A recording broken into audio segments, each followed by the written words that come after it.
Meses antes de Bolsonaro ser eleito, uma coisa já estava clara. Paulo Guedes seria o nome de sua administração para comandar a economia. Pouco conhecido até então, Guedes promete tocar um novo projeto econômico, pautado em uma agenda neoliberal de privatizações de empresas e enxugamento da máquina pública. Mas quais são realmente as propostas de Paulo Guedes para a economia e por que ele escolheu justamente Bolsonaro para atingir seus objetivos? Esse tipo de casamento não é exatamente novidade. A união entre economistas neoliberais e políticos militares tem um famoso precedente na América Latina, a ditadura chilena comandada por Augusto Pinochet nos anos 70. O centro da política econômica de Pinochet foi elaborado por um grupo de intelectuais conhecidos como Chicago Boys, economistas chilenos que se especializaram na Universidade de Chicago, nos Estados Unidos.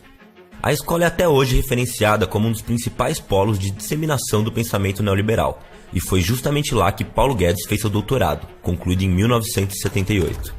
Alguns anos depois, no início da década de 80, ele se integrou ao fluxo dos Chicago Boys e foi convidado para lecionar no Chile, em um contexto de perseguição a professores e limpeza nas universidades, já no auge da ditadura de Pinochet. Lá, Paulo Guedes viveu a implementação das principais medidas propostas pelo time de economistas da Escola de Chicago.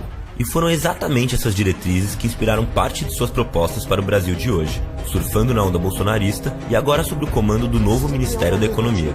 Se você lançar uma alternativa, e de novo, gente, não tem novidade nenhuma, isso foi feito lá atrás, 30 anos atrás no Chile. O Chile virou a Suíça latino-americana, migrou para um sistema de capitalização, democratizou a riqueza. Ainda que o Brasil tenha tido governos liberais do ponto de vista econômico, responsáveis pela privatização de empresas estatais e abertura da economia para o capital estrangeiro, a proposta que guia Paulo Guedes é de radicalizar muito mais esse processo.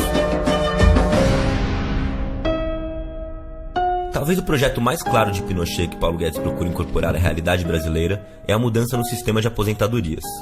Nos anos em que Guedes viveu no Chile, José Pinheira, o mais poderoso Chicago Boy e irmão do atual presidente, Sebastião Pinheira, colocava em prática a privatização completa da previdência do país. No novo sistema, os trabalhadores eram obrigados a contribuir com 10% de seu salário para fundos privados, as chamadas AFPs, que administravam o dinheiro arrecadado. Hoje em dia, um oligopólio de 6 empresas controla esse setor no Chile. 5 delas são responsáveis por 94,6% das contribuições previdenciárias e chocantes 69,6% do PIB do país. Para os empresários, isso representa um lucro de $1.500.000 por dia.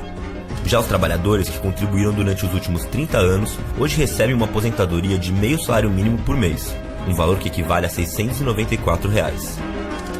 No Brasil, o governo Michel Temer fracassou ao tentar implementar a reforma da Previdência, fortemente rejeitada pela população. Com a eleição de Bolsonaro, no entanto, Paulo Guedes já deixou claro que retomar a pauta é uma de suas prioridades, e chegou a sugerir uma prensa no Congresso para que os parlamentares aprovassem a medida. Ainda que Guedes não tenha até agora se aventurado na discussão de temas que ultrapassem o espectro econômico, seu círculo de relações com os economistas de Chicago e com o alto clero da política chilena indica algumas das medidas que o futuro ministro pode implementar no Brasil. Isso porque os laços de Guedes com a política chilena não se limitam apenas ao setor econômico. Paulo Guedes tem um antigo colega da Universidade de Chicago, o empresário Jorge Celumi, que no passado ocupou o cargo de diretor de orçamento da ditadura Pinochet. Foi ele quem convidou Guedes para lecionar nas universidades chilenas nos anos 80. Seu filho, agraciado com o mesmo nome do pai, é hoje o secretário de comunicação do governo Pinheira Neto. Uma nomeação estratégica, já que o jovem Celumi é dono da Artol, a maior empresa chilena de Big Data, além de ostentar em seu currículo anos de trabalho para a Cambridge Analytica. Se há indícios de que a campanha de Bolsonaro foi agraciada com o uso de bases de dados de cidadãos nas redes sociais, a extrema-direita chilena detém todas as ferramentas para reproduzir o mesmo método em seu futuro governo.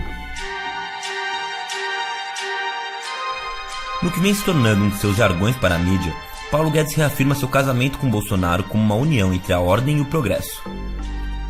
Pode-se dizer que antes disso, a aproximação do ex-capitão com o economista se deu por uma conveniência mútua.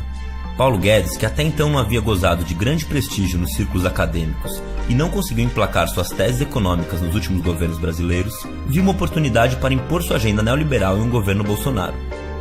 O novo presidente, por sua vez, acalmou os ânimos do setor financeiro, se desvinculando de sua figura estadista e colocando Guedes na linha de frente de sua política econômica. A primeira vez que a América Latina viu um casamento como este, uma união orgânica entre militares e Chicago Boys, foi em 1973 no Chile, Um capítulo da história mundial escrito com baldes de sangue. Aos brasileiros resta saber que situação essa perigosa associação ainda pode gerar.